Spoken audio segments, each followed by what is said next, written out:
Inilah kisah ketika seorang ulama besar belajar dari pemuda yang ia anggap ahli maksiat. Kisah ini terjadi pada abad pertama Hijriah di wilayah Bashrah, Irak. Pernah hidup seorang ulama besar bernama Hasan al-Bashri. Beliau adalah salah satu tabi'in dan ulama paling berpengaruh dalam sejarah. Suatu hari Hasan al-Bashri berjalan sendirian menyusuri tepi sungai. Tiba-tiba langkahnya terhenti.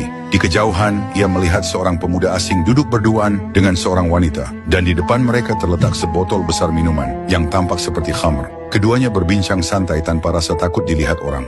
Hati Hasan al-Bashri terasa miris.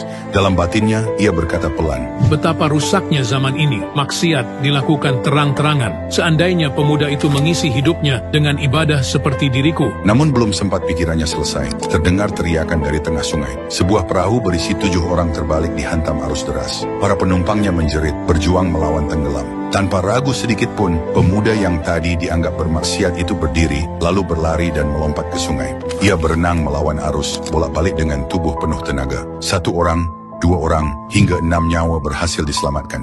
Tersisa 1 orang lagi, hampir tenggelam, terbawa arus. Dengan napas tersengal, pemuda itu menoleh ke arah Hasan al-Bashri dan berseru, "Wahai Imam, aku telah menyelamatkan 6 orang atas izin Allah. Sekarang selamatkan 1 orang yang tersisa itu dengan kemampuanmu." Hasan al-Bashri terdiam, ia tak mampu berenang. Setelah semuanya selamat, beliau mendekati pemuda itu dan bertanya dengan suara gemetar, "Wahai anak muda, siapakah wanita di sampingmu itu? Dan apakah sebenarnya yang ada di dalam botol itu?" Pemuda itu menunduk hormat lalu berkata, "Wahai Syekh, wanita itu adalah ibuku sendiri. Dan botol yang engkau sangka khamr itu hanyalah air putih." Seketika Hasan al-Bashri jatuh tersungkur.